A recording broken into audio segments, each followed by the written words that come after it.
There's art, and then there's Ray Pasieka's art. What sets Ray's art apart are his big ideas. Not just metaphorically, literally big.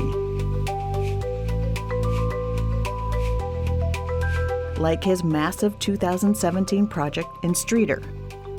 We built this mural that's 60 feet high by 80 feet across. And it took 5 months to execute the project. And it worked out really well. The city loves it. The area actually picked up because it beautified the area and people felt like they could spend money on their buildings, and it actually did a lot of economic benefits, which I never even thought of. Economic benefits that other small communities found very interesting. Cherry, Illinois now displays a Pasieka mural that is a 3D artistic representation of Cherry as a booming mining town at the beginning of the 20th century.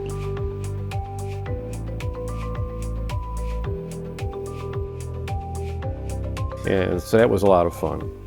And then we did a gigantic Iroquois, and that was in Mendota. And that was about 70 feet high.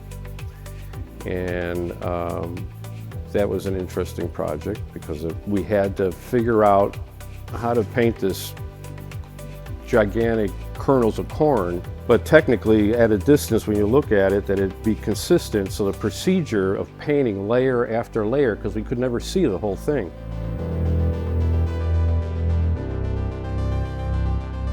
In fact, I was really happy with the end result, and they loved it, so it was good. So good, in fact, that when a New York Times reporter wrote an article about cross-country train travel, they had this to say about Ray's work. Shortly into its route, the chief passes the single best thing in the United States, a silo in Mendota, Illinois, with an 80 by 20 foot ear of corn painted on the side. It's a reaction that Ray has learned to trust over the years.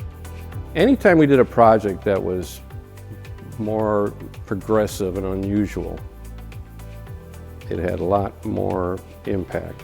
And so I always believe that that's the way to approach a project, is to push the limits a little bit, just have some fun with it. So, the name of the game is at least try to do something really creative, that's all.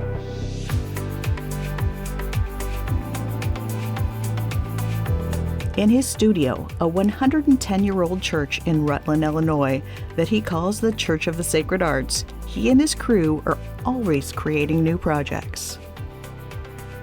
From a 30-foot high dragon named Creech to a mural celebrating the 100th anniversary of IVCC, working with his team of young artists, he's fostering his love of art to a new generation. He shows us things. We're up at the table in the mornings and we're like, you could add this thing there. But so kind of that collaborative aspect for me is really fun. I mean, I've always really enjoyed working with other people. I know that's not always the case, but for me, and this is basically an opportunity to do that on a really big scale and, not for a grade, which is kind of nice. Lots of people are going to see it. It's almost kind of like, for me at least, it feels a bit like public service. A way for small-town communities to make a big impact with art and attract visitors. But for the most part, if you're drawing outside interest, they're not too interested in history. If you give them something that's just a wow factor, and they're like, oh my gosh, look at that, then they talk to their friends and word gets around, they want to come and see it. So I always push for something that's more unusual.